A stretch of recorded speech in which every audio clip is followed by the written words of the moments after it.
इसी प्रभु ही संसार की एकमात्र शोभा है। इस शरीर की शोभा न वस्त्रों से है न अलंकार से है। किसी को बहुत अच्छा सजाया गया, इंसान अपने जीवन में उतनी माला नहीं पहनता जितना मरने को पहनता है। घर वाले खूब से जाते हैं, बीती जीवित अवस्था में तो केवल एक आध माला पहनेगा। कोई नेता पर रहता है तो भले पहन ले, मरो भी पहनने के उतार देगा, बड़ी गर्मी हो रही है, सज के नहीं रहेगा माला में। परंतु जब मरता है तो सज के रहता है। पर क्या शोभा होती है इसकी? नहीं होती है। खूब चंदन लगाया जाता है, पूरा शरीर चंदन ढका जाता है, डोरी लगती है, माला फूल नए वस्त्र पहनते हैं, पर कोई शोभा नहीं होती उसकी। क्यों? क्योंकि परमात्मा नहीं अंदर, परमात्मा निकल गया है, इसलिए शरीर की शोभा नहीं है। इसलिए शरीर ही द्वारिका है।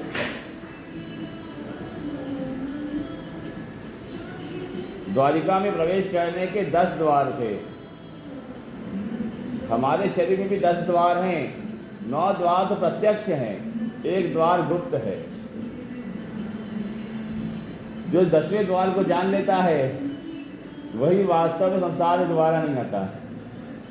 9 द्वार से आने जाने वाले तो दोबारा आ जाएंगे, परंतु जो 10वें द्वार से आता जाता है, जिसको 10वें द्वार का पता है, वह संसार में दोबारा नहीं आता। और 10वां द्वार केवल परमात्मा है, जिसको ब्रह्मरंध्र कहा गया है। ब्रह्मरंध्र पे पहुंचा हुआ साधक संसार में दोबारा कभी नहीं आता। जब श्री कृष्ण द्वारिका प्रवेश करते हैं तो द्वारिका प्रवेश करते वक्त सभी ने भगवान का स्वागत सत्कार किया। प्राणम स्तन्वैवागतम, जैसे शरीर में प्राण आए हो उसी प्रकार सब जो है उत्साहित हो गए।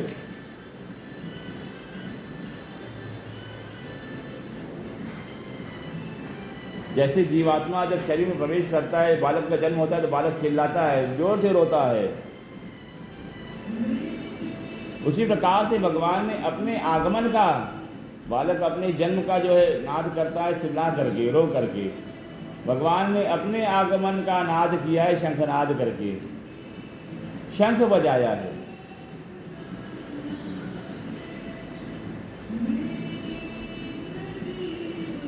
भगवान के द्वारिका प्रवेश को बालक के जन्म से ही बताया गया। इस प्रकार से बालक की जन्म की अवस्था होती है, माता पिता और परिवार वाले जो व्याकुल होते हैं, तो बालक जब रोता है, चिंघाड़ता है,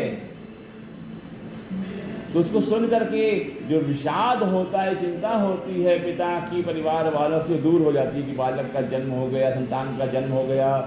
उसी प्रकार से श्री कृष्ण द्वारिका प्रवेश करते हैं, भगवान शंखनाद किया है। शंखनाद से द्वारिका वालों का विरह, जो चिंता थी, भगवान श्री कृष्ण युद्ध करने गए हैं, बिना शस्त्र के युद्ध करेंगे। हमारे श्री कृष्ण अत्यंत कोमल हैं, तो ये जो प्रेमी भाव था वह प्रकट हो गया। कभी कभी कथा में ऐसा आता है कि द्वारिका वालों में ऐश्वर्य प्रधान था, पर द्वारिका वाले थे कौन? ये द्वारिका वाले कहीं अलग से नहीं आए थे, जो मथुरा के जो निवासीगण थे वही द्वारिका गए थे। और मथुरा की भक्ति में वात्सल्य भी है और ऐश्वर्य भी है। इसी द्वारिका लीला के वक्त में ऐश्वर्य प्रधान होता है, परंतु कहीं ना कहीं वात्सल्य हो जाता है। जब भगवान सामने रहते तो ऐश्वर्य रहता है, और जब भगवान से विरह होता है तो वात्सल्य जागता है। कि हमारा एक छोटा सा कन्हैया कैसे इस भीषण युद्ध में टिकेगा?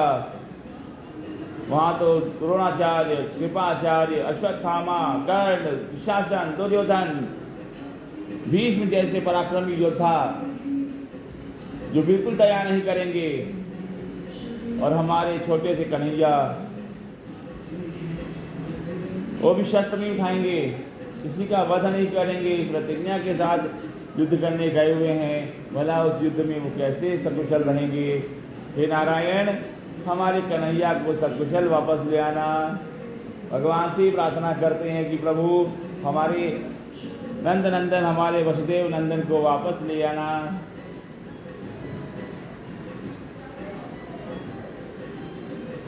जब श्री कृष्ण वापस आए तो सबका ये विरह जन्य जो दुख था यह शांत हुआ। और जब विरह का दुख शांत हुआ, भगवान सामने आके तो ऐश्वर्य भाव प्रकट हो गया। जब भगवान दूर थे तो उनके अंदर वात्सल्य भाव था, जब भगवान पास में आए तो ऐश्वर्य भाव आ गया। वो ईश्वर है, सबका शासक है। जब भगवान दूर है तो पुत्र भाव है, ये हमारा पुत्र है, हमारे मथुरा नगरी का बालक है।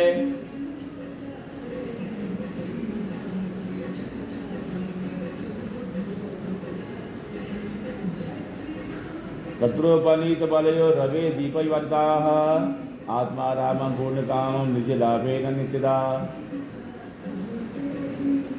श्री कृष्ण के दर्शन के लिए नगरवासी दौड़ पड़े।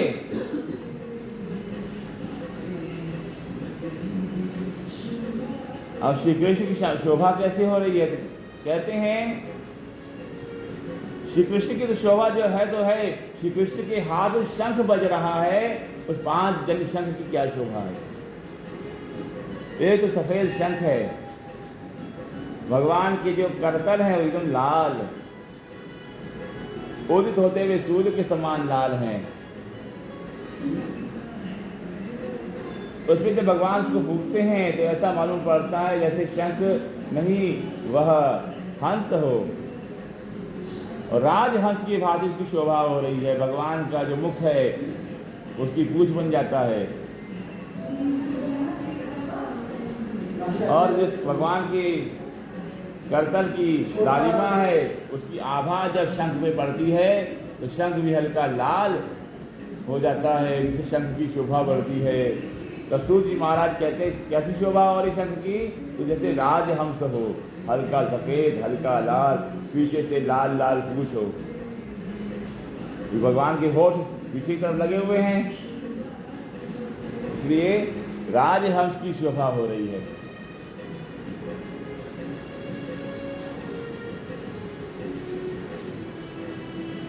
अभी तक जो कृष्ण में पुत्र भाव रख रहे थे, वात्सल्य भाव रख रहे थे, यदि भगवान आ गए तो वही वात्सल्य भाव ऐश्वर्य भाव में आ गया, परिणत हो गया।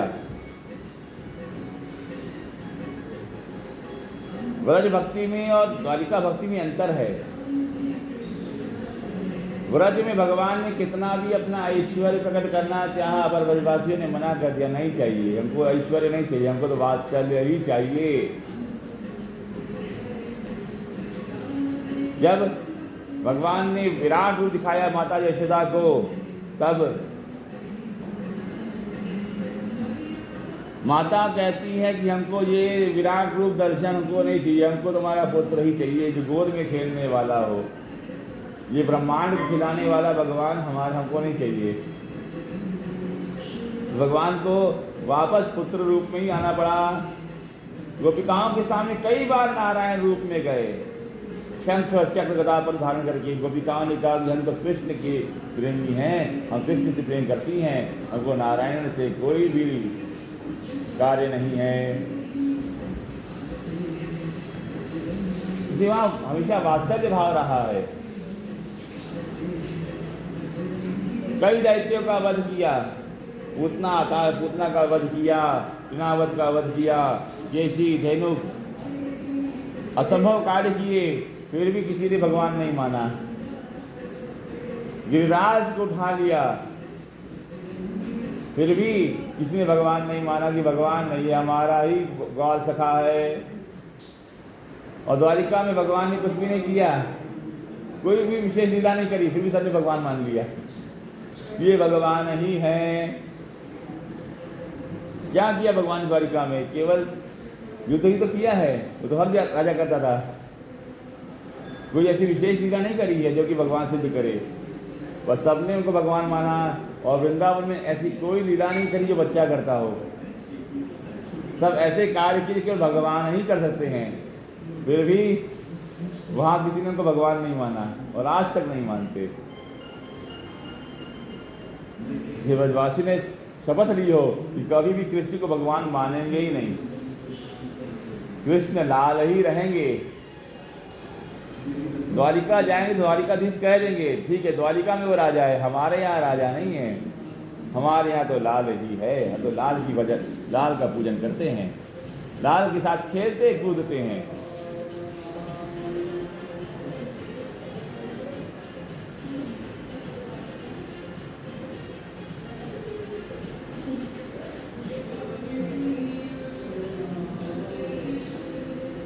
जब भगवान का स्वागत हुआ, भगवान का आगमन हुआ, तो सभी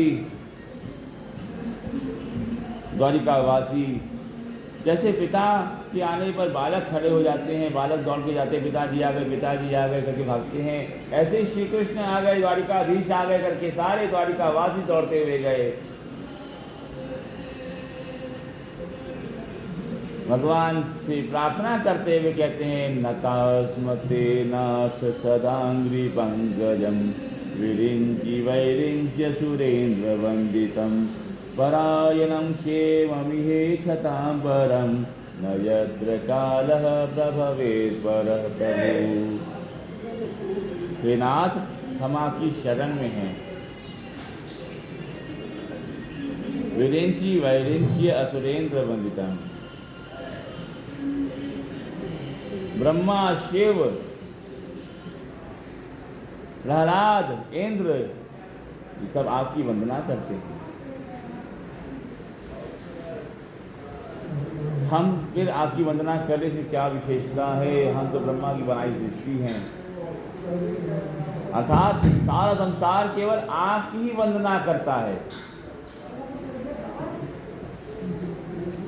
क्यों? नयत्र कालः प्रभवेत् परः प्रभु, आपकी सृष्टि में आप में काल का प्रभाव नहीं होता। श्री कृष्ण की लीला में बड़ी विचित्रता है। भगवान ने अपनी इच्छा के अनुसार समय चक्र को कई बार घुमाया है। महाराष्ट्र वर्णन में सुखदेव कहते हैं जब महाराष्ट्र चल रहा था तो भगवान ने समय चक्र को रोक दिया। ब्रह्म रात्र उपागते, एक रात्रि में उतना समय बीता जितना कि ब्रह्म रात्रि में समय बीतता हो। ब्रह्मा जी की रात्रि का मतलब है सृष्टि का प्रलय। 14 बार जब मनु का काल व्यतीत होता है तो उसको ब्रह्मरात्र कहते हैं। तो ब्रह्मरात्रि में जितना समय बीतता है उतना समय भगवान ने महाराष्ट्र में प्रयोग किया, अर्थात मनुष्य के समय को रोक दिया, पृथ्वी के समय चक्र को रोक दिया।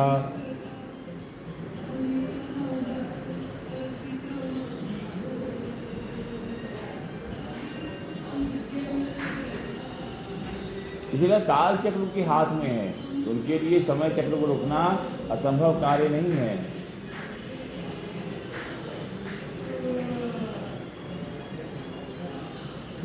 इसलिए भागवत 2 बार कहता है कि 2 बार भगवान ने समय चक्र को रोका है। ब्रह्म मोहन लीला में भी समय चक्र बाधित हुआ। जब ब्रह्मा जी को मोहन किया तो वहाँ पे भी समय का बड़ा विस्तृत वर्णन किया गया, कहाँ पे किस स्थान पे समय चक्र कैसे घूमता है। ब्रह्मा जी जब बालकों का हरण करके लेके गए तो ब्रह्मा जी के लोक में केवल 1 मिनट बीता था और यहाँ 1 साल बीत गया था। मगर जब बालक वापस आए तो ना 1 मिनट बीता ना 1 साल बीता, केवल 1 सेकंड बीता था, 1 क्षण बीता था केवल। उसी रूप में भगवान सामने खड़े हुए थे। इस रूप में 1 साल पहले ग्वालों ने देखा था, कोई अंतर नहीं पड़ा।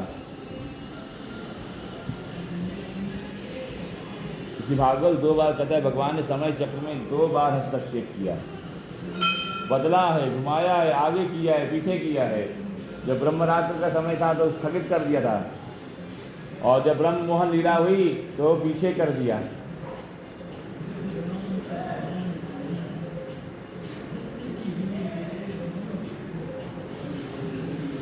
इसलिए यहाँ पे द्वारिकावासी कहते हैं प्रभु आप में काल का जो है प्रभाव नहीं होता।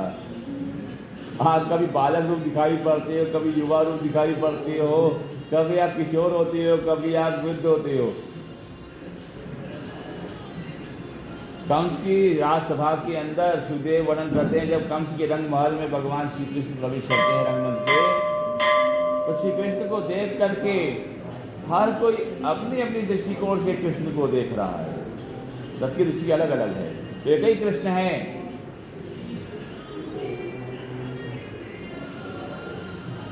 मल्लानाम अचने नृणाम नर भर, मल्लों को क्या दिखाई पड़ रहा है? कोई बहुत बड़ा पहलवान आया है, हमसे भी श्रेष्ठ पहलवान आया है कौन? 11 साल का बच्चा। नृणाम नर भर कास्मर मूर्तिमान, मनुष्यों को ऐसा दिखाई पड़ रहा है जैसे कोई श्रेष्ठ मनुष्य आया हो। स्त्रियों को साक्षात कामदेव दिखाई पड़ रहे हैं। स्मरः मूर्तिमान, आज कामदेव मूर्तिमान हो गए हैं, ऐसा दिखाई पड़ा। शास्ता दुष्टानाम विधिभुजाम शास्ता सपित्रो शिशु, राजाओं को दिखाई पड़ा कि अब हम पे शासन करने वाला कोई अति महाराज आ गया है। सपित्रो शिशु, अपने पिता को यानी कि वसुदेव जी और नंद जी को दिखाई पड़ रहा है कि हमारा पुत्र आया है। मृत्युर्भोजपते, भोजपति कंस को दिखाई पड़ रहा है, हमारा काल आया है, यमराज सामने खड़ा हुआ है आज। तत्वम परम योगिनाम विराट विदुषाम, जो वैदिक विद्वान है उनको विराट पुरुष दिखाई पड़ता है। इसको रोज कहते हैं सहस्रशी रेखा पुरुषा सहस्राक्ष, वह विराट पुरुष सामने दिखाई पड़ रहा है। तत्वम परम योगिनाम, योगियों को परम तत्व दिखाई पड़ रहा है, जिसका हम ध्यान करते हैं वह आज साक्षात सामने आ रहा है।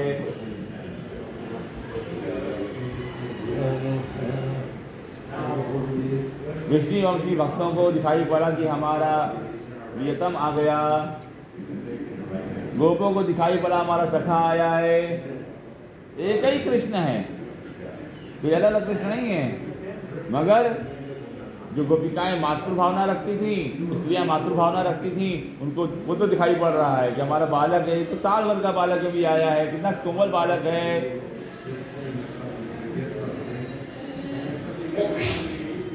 इसे भगवान सबकी दृष्टि के अनुसार ही स्वरूप धारण करते हैं।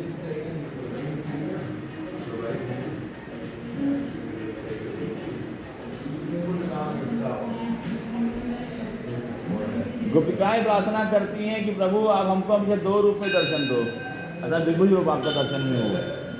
अर्जुन और भीष्म कहते हैं चतुर्भुज रूप में दर्शन दो।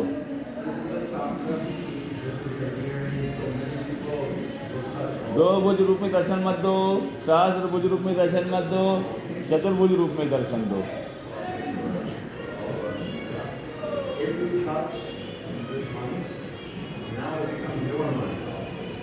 अवसनाथा भवतात्मयद्वयं दैविष्टपानामपि दूरदर्शनम् वेवत् तत्विदनिरीक्षान् वर्षेव रूपं तव सर्वसौभगम्। द्वारिकावासी कहते हैं आपका ये दर्शन तो देवताओं को भी दुर्लभ है, देवता भी आपके दर्शन का आनंद नहीं ले सकते, पर जो आपके प्रेमी भक्त हैं वे नित्य आपके दर्शन का सौभाग्य प्राप्त करते हैं। पश्येम रूपम तव सर्व सौभगम।